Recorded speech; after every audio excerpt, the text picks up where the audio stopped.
Welcome everyone to this short talk about play.it, a packages generator for DRM-free games that is provided in Debian repositories since Buster.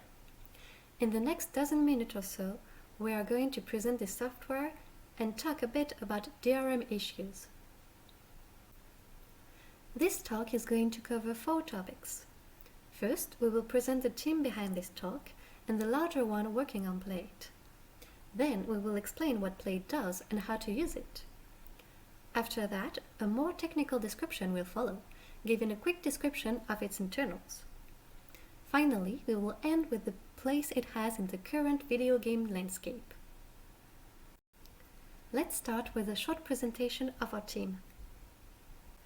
Antoine, hiding behind the nickname VV221, is the original author and main developer of play.it. He started working on it as some short-lived exercise to learn the basics of software development half a dozen years ago, and seeing as we are still here talking about it, we can probably say that he slightly underestimated the ambition of such a software project. While he had no prior knowledge in development when writing the first lines of play.it code, he then found work in web development and Linux system administration for a couple years. He is now unemployed, that is to say, free to focus full-time on play.it development. It is way past time to present myself. I'm Mopi. I have started to work on play.it about 4 years ago when I was beginning to study web development. Now I mostly focus on teaching, be it web development, the command line, or Linux and free softwares in general, and I'm still working on play.it. Some could say I was tricked into it. I was searching for some way to play on my laptop, Windows at the time. I thought the hardware couldn't handle my games. Little did I know it was actually the software. Once on Linux, coupled with play.it, my games went like a charm.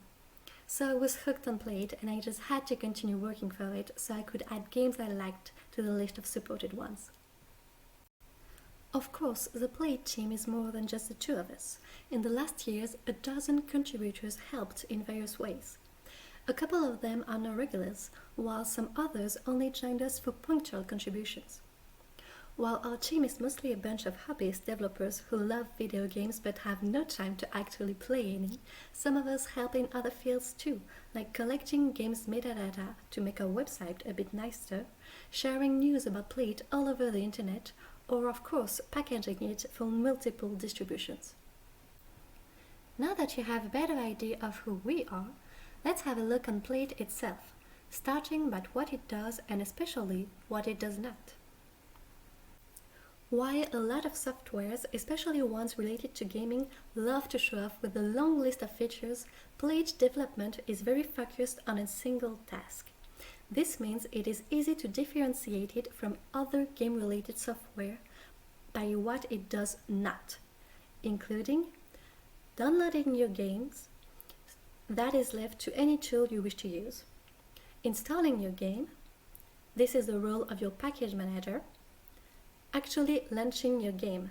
You can do that from any application you like, be it an applications menu or a terminal.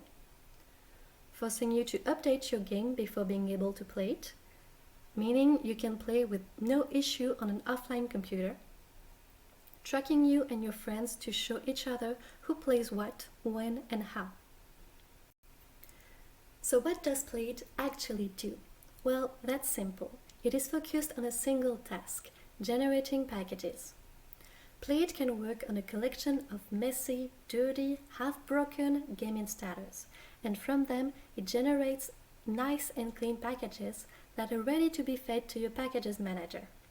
Such packages can be built for several distribution families, including Debian, Arch Linux, and Gentoo, as well as most of their derivatives, including things like Ubuntu, Linux Mint, or Manjaro. This clear focus on a single task is one of our core objectives that are not going to change anytime soon, so you should not expect play.it to turn into a full-featured games client in the coming years. On the other hand, this is thanks to this chosen restriction that it could be used as a building block for some modular games management system. Feel free to reach us if you would like to rely on play.it to create your own thing around it. We are willing to help such projects and to work with anyone trying to improve the integration of DRM-free games on Linux. As you can see on the current slide, using play.it is a very simple operation that is designed to be doable by people who do not feel at ease when facing a command line prompt. The full installation process for a game is actually a 3-step one, play.it only taking care of one of these steps. First, you start by downloading a supported game installer from some DRM-free platform using your web browser or any tool that you are used to work with. Second, once your installer is downloaded, open a terminal and call the play.it command by giving it a single argument, the path to the game installer. Then wait a couple of seconds for a small game, a couple minutes for a big one, to let play.it the time to do its magic. Third, when the packages are built, play.it prints a command ready for you to copy-paste to install said packages. You can of course keep the packages instead and move them to another computer. They are not specific to the system they have been built on. After the package's installation, the game can be started from your menu applications, exactly like you would if it were coming from your distribution repositories. Going a bit more in depth, we're going to have a closer look at what makes play.it ticking. First of all, play.it does not do any complex task by itself. Following the KEYS principle, we rely on specialized third-party tools for operations like data extractions from archives or packages building from a prepared directory. We only provide the glue allowing all these tools to work together. So we have a library where all the functions handling these third-party tools are set, and more generic functions providing a higher level of abstraction to make all of this easier to use. This library is designed in a way to make it reusable by other projects, even if, as far as we know, this is not the case yet. Relying on this library, there is a collection of game-specific shell scripts. This is where most of their day-to-day work is focused.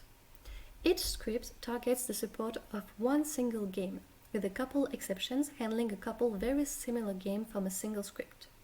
We will go a bit more on the details of the game-specific scripts in a minute or two. Let's see what happened during a standard play.it run so you have a better idea of how all of this works. When you call play.it on a game archive, it starts by checking its integrity by computing a MD5 hash and compare it to a stored hash. This is the only check that is done on the game archive, and it can be skipped if you know what you are doing. Once we are sure that the archive is not corrupted, the game data is extracted from it. This step relies on tools like libarchive, unzip, or innoextract. From the game data, the package's structure is prepared, including game launchers and menu entries with icons. The game launcher is a wrapper shell script starting the game, using some third-party tool like DOSBox or Wine when required. Then the packages are built using tools like dbkg, emerge for Game2, or basic tar tools for Arch Linux. Once the building is done, the installation instructions are displayed, ready to be copy-pasted. The split between the library and game-specific scripts we talked about earlier allows us to keep all complex code in a single place, with the game scripts only calling functions with a high level of abstraction. To give an example, a single function is used to extract data from game archives, no matter the archive format. Likewise, a single one is used to build packages, not depending on the package format that is requested by the user. This allows us to propose a structure that is very easy to understand and tweak, even by someone that never learned about software development. Usually, a newcomer will spend an hour or two on her first script, relying on some documentation and our active assistance. Then it can be down to a dozen minutes for the second script. With a bit of experience, it only takes a couple minutes to add support for a new game. Improving the library, on the other hand, may require a bit more knowledge on some software development basics, but should not be required when your objective is to add support for your favorite games. This last part might be a bit more political, as we're going to discuss DRM. Spoiler, DRM is evil. The main distinctive point of play.it compared to other tools used to install games is that we only allow DRM-free games to be added to our collection, both for technical and ethical reasons. But what do we mean by DRM in this context? We can start with what Wikipedia says about it. Digital rights management tools or technological protection measures are a set of access control technologies for restricting the use of proprietary hardware and copyrighted works. DRM technologies try to control the use, modification, and distribution of copyrighted works, such as software and multimedia content, as well as systems within devices that enforce these policies. Our operational definition is actually a bit simpler than that.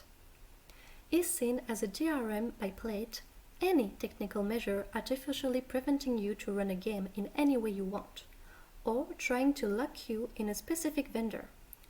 This includes mandatory game clients as well as game servers you can't self-host in the case of multiplayer games.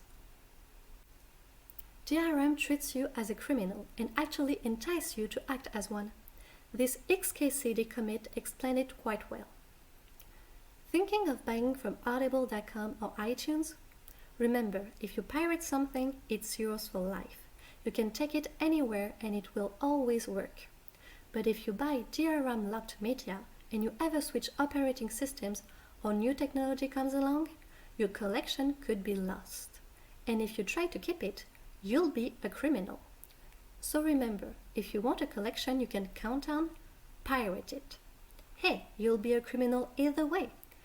If you don't like this, demand DRM-free files. Of course, at play.it we went the way of demanding DRM-free games. Games that are locked behind DRM schemes does not even deserve the publicity we would do them by pirating them. Better to let them rot. They are thought as disposable goods with an expiration date anyway. With that in mind, you will never see a game from one of the big pro DRM stores supported by play.it. This includes the Epic Game Store, Electronic Arts Origin, Ubisoft's Uplay, and of course Valve's Steam. Remember the definition we gave earlier before trying to argue that there are DRM-free games on Steam.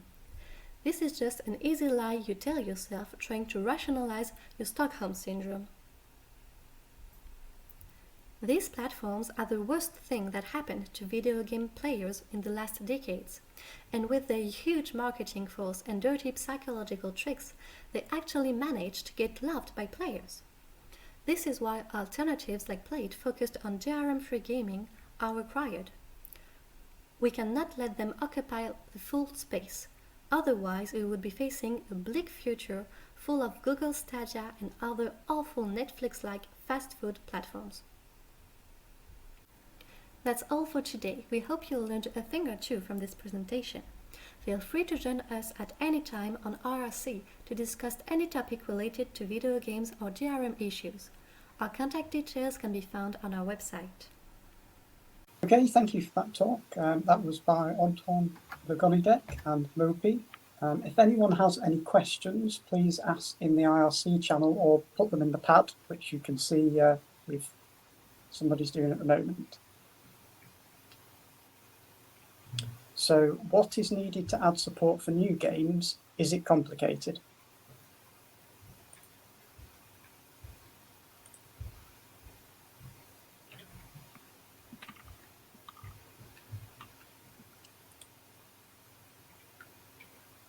Antoine? Yeah, okay, so we're live now? Yep, we're live. Okay. Yeah, the part about supporting new games is something we try to make as easy as possible. It's not trivial, of course, but we have lots of contributors who have no prior development knowledge and can still add support for new games. This is actually quite close to writing a config file You mostly write some metadata in a script, copy paste bits from already existing scripts, and you can expect to add support for a new game in 1 or 2 hours the first time. Okay, great. We've got another question, which is how many games are currently in the play.it library of supported games? It's a good question. I should be able to create that.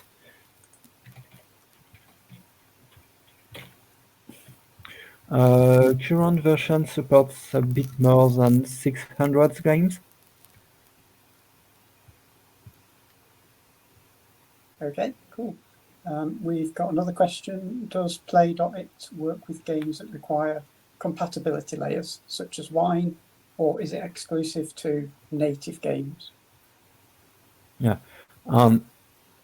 Something like half our library are native games, but the other half is a mix of Wine games, DOSBox ones. Some run with ScumVM too, and we use for some other games dedicated engines like Core60H for Theme Hospital, Julius for Kaiser 3. So the rule here is as long as we manage to run it at Linux, it's okay to try to support it into play.it. Okay, great. I'll just give it another minute or two in case anyone else has any questions.